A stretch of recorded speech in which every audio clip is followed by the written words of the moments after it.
आज आषाढ़ी एकादशी यानी देवशयनी एकादशी है। महाराष्ट्र के पंढरपुर में उमड़ा है आस्था का जन सैलाब। भगवान विट्ठल और रुक्मिणी के दर्शन के लिए भक्तों का तांता लगा है। 15 दिन से चल रही पंढरपुर यात्रा का आज समापन।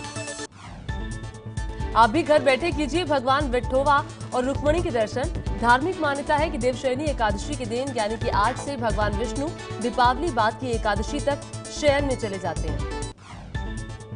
महाराष्ट्र के सोलापुर जिले में भगवान विठोबा के मंदिर के कपाट सुबह करीब 4 बजे खुले, तब से लगातार जारी है भजन पूजन का सिलसिला।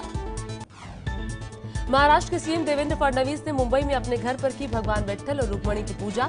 फडणवीस ने आरक्षण को लेकर मराठा समुदाय के विरोध प्रदर्शन को देखते हुए पंढरपुर जाने का कार्यक्रम रद्द किया। महाराष्ट्र में ये परंपरा रही है कि हर साल मुख्यमंत्री यहां मंदिर के कपाट खुलते ही पूजा करते हैं, लेकिन इस साल मराठा समुदाय के विरोध के चलते सीएम फडणवीस यहां नहीं पहुंचे। महाराष्ट्र के पंढरपुर में भगवान कृष्ण के साथ उनकी धर्मपत्नी रुक्मिणी की पूजा होती है, जबकि कृष्ण के जन्मस्थान ब्रज पूरे उत्तर समेत दुनिया के ज्यादातर हिस्सों में श्री कृष्ण की उनकी प्रेयसी राधा के साथ पूजा होती है।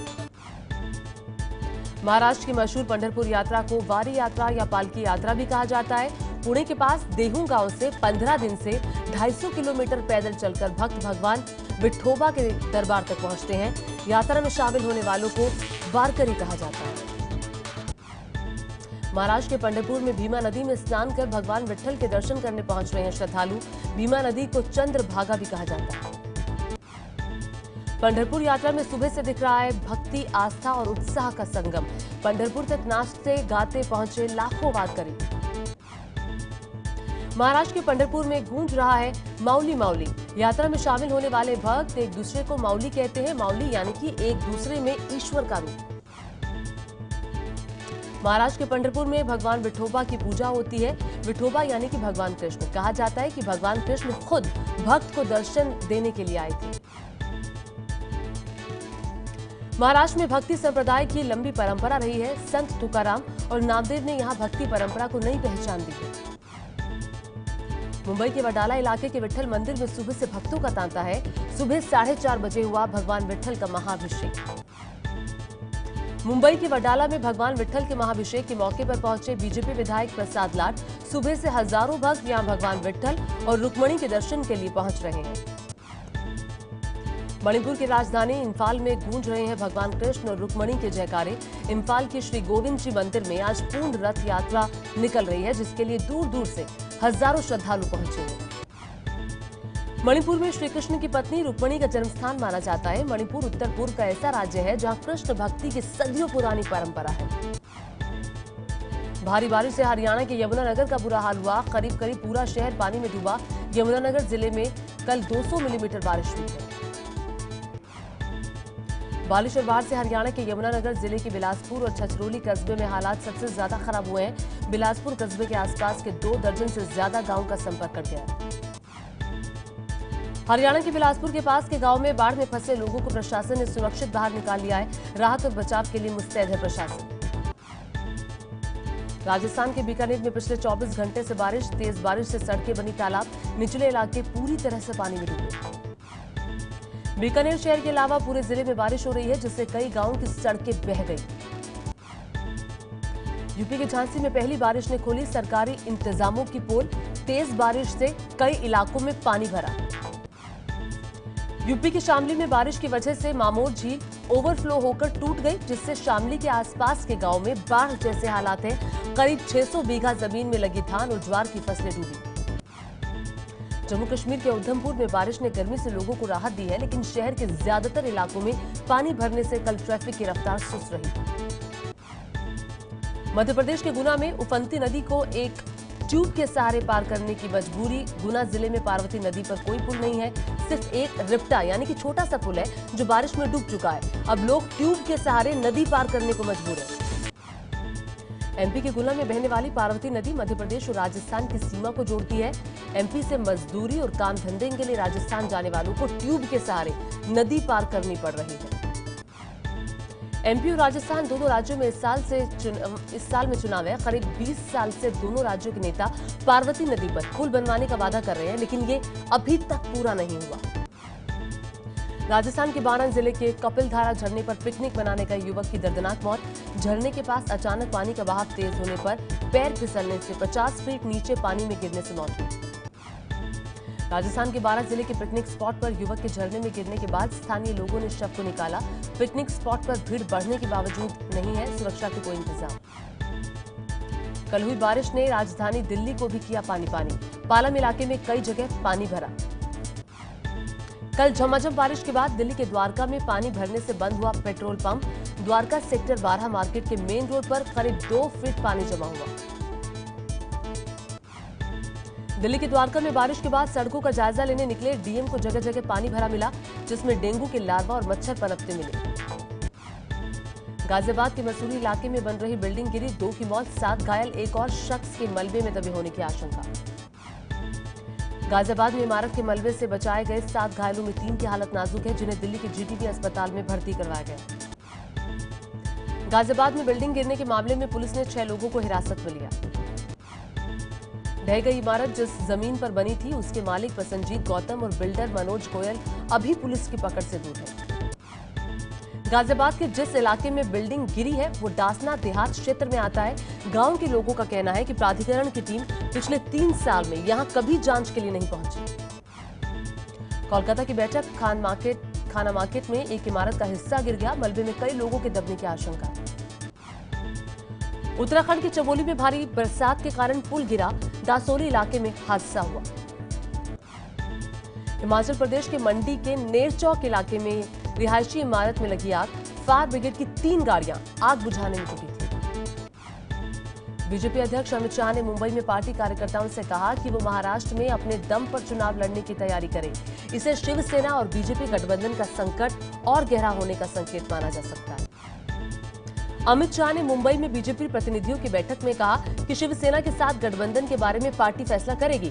उन्होंने पार्टी कार्यकर्ताओं को पूरी ताकत से चुनाव की तैयारी में जुटने के निर्देश दिए। अविश्वास प्रस्ताव के दौरान शिवसेना ने सरकार का साथ नहीं दिया था। राहुल गांधी के कांग्रेस अध्यक्ष बनने के बाद हुई कांग्रेस वर्किंग कमेटी की पहली बैठक में 2019 चुनाव में राहुल को गठबंधन का चेहरा बनाने की वकालत की गई। राहुल ने कार्यकर्ताओं से कहा, बीजेपी आरएसएस की तरह मुश्किल मोर्चों पर काम करे। सूत्रों के मुताबिक यूपीए अध्यक्ष सोनिया गांधी ने कहा कि लोकतंत्र बचाने के लिए समान विचारधारा वाले दलों को व्यक्तिगत महत्वाकांक्षाएं छोड़कर साथ आना चाहिए। राहुल गांधी ने कहा कि कांग्रेस देशहित में विपक्षी दलों के साथ व्यापक गठबंधन करेगी। उन्होंने गठबंधन पर बात करने के लिए ग्रुप बनाने का ऐलान भी किया। सीडब्ल्यूसी ने गठबंधन पर फैसले के लिए राहुल गांधी को अधिकृत किया। कांग्रेस की नई वर्किंग कमेटी की बैठक में कई नेताओं ने कहा कि गठबंधन के केंद्र में कांग्रेस पार्टी हो और उसका चेहरा राहुल गांधी को होना चाहिए। शशि थरूर से राहुल गांधी के नाराज होने की बात सामने आई। बिना नाम लिए बोले राहुल, गलत बयानबाजी न करें, जरूरत पड़ने पर कार्रवाई से नहीं हिचकूंगा। राहुल गांधी के पीएम से गले मिलने पर बोले राज्यसभा सांसद अनिल बलूनी। कहा, राहुल पीएम बनने को जबरन गले लगाने की कोशिश जरूर कर ले, लेकिन अगले चुनाव में जनता उन्हें ठुकराने वाली है। सोनिया गांधी और राहुल गांधी पर राकेश सिन्हा का हमला का। सोनिया गांधी को आरएसएस की विचारधारा से लड़ना पड़ेगा। दलितों का दिल जीतने के लिए कम से कम 1 दशक तक उनकी सेवा करे सोनिया गांधी। राहुल को गठबंधन का चेहरा बनाने के कांग्रेस नेताओं के सुझाव पर समाजवादी पार्टी ने कहा कि राहुल गांधी एक बड़े नेता हैं, लेकिन इस बारे में कोई भी फैसला सभी पार्टियों के नेता मिलकर करेंगे। सीडब्ल्यूसी की बैठक में पी चिदम्बरम ने 2019 में यूपीए सरकार बनाने के लिए 150 + 150 का एक फॉर्मूला भी पेश किया, जिसमें 150 सीटें कांग्रेस अपने दम पर हासिल करे, जबकि 150 सीटें सहयोगी दलों की हों। 12 साल से कम उम्र की बच्चियों के साथ रेप पर फांसी की सजा का प्रावधान करने वाला बिल भी आज लोकसभा में पेश होगा। सरकार इस पर अध्यादेश पहले ही ला चुकी है। आज लोकसभा में फिर से हंगामा होने के पूरे आसार हैं। टीडीपी आज एक बार फिर से आंध्र प्रदेश को विशेष राज्य का दर्जा देने की मांग को लेकर लोकसभा में हंगामा कर सकती है। सरकार की तरफ से आज लोकसभा में कई बिल पेश किए जाएंगे। इसमें insolvency and bankruptcy code bill, भ्रष्टाचार निरोधक कानून संशोधन बिल और राष्ट्रीय पिछड़ा वर्ग आयोग को संवैधानिक दर्जा देने का बिल शामिल है। मॉब लिंचिंग रोकने के लिए कानून में बदलाव पर विचार कर रही है केंद्र सरकार। सुप्रीम कोर्ट के निर्देश के बाद सरकार कानून में कर सकती है बदलाव। अलवर के कथित मॉब लिंचिंग मामले में पुलिस को सबसे पहले घटना की सूचना देने वाले व्यक्ति का आरोप, कहा शख्स की मौत पुलिस की पिटाई से हुई है। अलवर मामले में सूचना देने वाले शख्स ने आरोप लगाए हैं कि पुलिस ने मृतक अकबर के कपड़े बदलवाए और थाने में पिटाई भी की। एमपी के दमोह में रेप के आरोपी को भीड़ ने पेशी के दौरान कोर्ट और अस्पताल में जमकर पीटा। पुलिस ने कड़ी मशक्कत के बाद भीड़ से छुड़वाया। प्रधानमंत्री मोदी आज से 3 अफ्रीकी देशों रवांडा, युगांडा, दक्षिण अफ्रीका के दौरे पर जा रहे हैं। 27 जुलाई तक विदेश यात्रा पर रहेंगे। पीएम मोदी की विदेश यात्रा का पहला पड़ाव आज रवांडा में होगा। जो रवांडा के दौरे पर जाने वाले पहले भारतीय प्रधानमंत्री हैं मोदी, दोपहर 2 बजे रवांडा के लिए रवाना होंगे। पीएम मोदी अपनी विदेश यात्रा के आखिर में 25 जुलाई को दक्षिण अफ्रीका पहुंचेंगे, जहां वो ब्रिक्स देशों के शिखर सम्मेलन में हिस्सा लेंगे। अर्धसैनिक बलों में भर्ती के लिए सरकार का महाभर्ती अभियान सीआरपीएफ, बीएसएफ जैसे केंद्रीय सुरक्षा बलों में होगी 54,000 जवानों की भर्तियां। केंद्रीय सुरक्षा बलों में भर्ती के लिए 54,953 पदों के लिए विज्ञापन जारी किया गया है, जिसमें सबसे ज्यादा 21,566 पद सीआरपीएफ के लिए है। मुंबई में मराठा समाज के आरक्षण की मांग तेज होती जा रही है। जगह मराठा समाज ने धरना प्रदर्शन किया कई जगह। मध्य प्रदेश के गुना में सरकारी अस्पताल में 3 दिन में 6 नवजात बच्चों की मौत से हड़कंप मचा है। कांग्रेस नेता कमलनाथ ने एमपी को कहा बीमारू राज्य। दिल्ली से सटे फरीदाबाद में बेटा नहीं होने पर ससुराल वालों ने की महिला की बेरहमी से पिटाई। उत्तर प्रदेश के फैजाबाद में दबंगों पर दलित महिला की बेरहमी से पिटाई के आरोप, सोशल मीडिया पर वीडियो वायरल हुआ। उत्तर प्रदेश के रामपुर में संपत्ति विवाद को लेकर 2 बीजेपी के नेताओं के गुट पुलिस थाने में ही भिड़ गए। जंग का मैदान बना थाना, जमकर चले लात घुसे। इलाहाबाद में 2 नाबालिग लड़कियों की यमुना के किनारे लाश मिलने से सनसनी फैल गई। पुलिस के दिल्ली के जैतपुर में 2 बदमाशों ने एक शख्स से मारपीट की, फिर चाकू से गोदकर हत्या के बाद फरार हो गए। दिल्ली के सराय रोहिल्ला इलाके में एक आरपीएफ कांस्टेबल पर यूपी पुलिस के कांस्टेबल के साथ मिलकर एक एलआईसी एजेंट की हत्या करने के आरोप लगे हैं। दार्जिलिंग के बोर्डिंग स्कूल में पढ़ने वाली 6ठी कक्षा की एक छात्र की लाश कमरे में लटकती हुई मिली। राजस्थान के जोधपुर में स्कूल से घर लौट रही छात्रा को अकेली पाकर 5 दबंगों ने मुंह दबोच गाड़ी में डालकर अगवा किया। सुनसान जगह ले जाकर गैंगरेप किया। एक आरोपी गिरफ्तार। पंजाब के लुधियाना में एक रिटायर्ड फौजी ने अपनी लाइसेंसी पिस्टल से अपनी पत्नी की गोली मार दी। गोली मारने की वजह का अब तक खुलासा नहीं। बताया जा रहा है फौजी किडनी रोग से जूझ रहा है। मेरठ में एक महिला ने कोचिंग सेंटर की 3री मंजिल से कूदकर जान दी। खुदकुशी की वजह का अब तक पता नहीं चल पाया है। सीसीटीवी में कैद हुई तस्वीरें।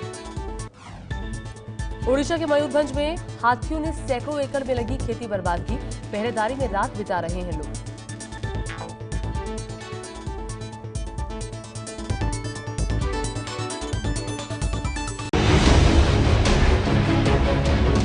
ये है एबीपी न्यूज, आपको रखे आगे।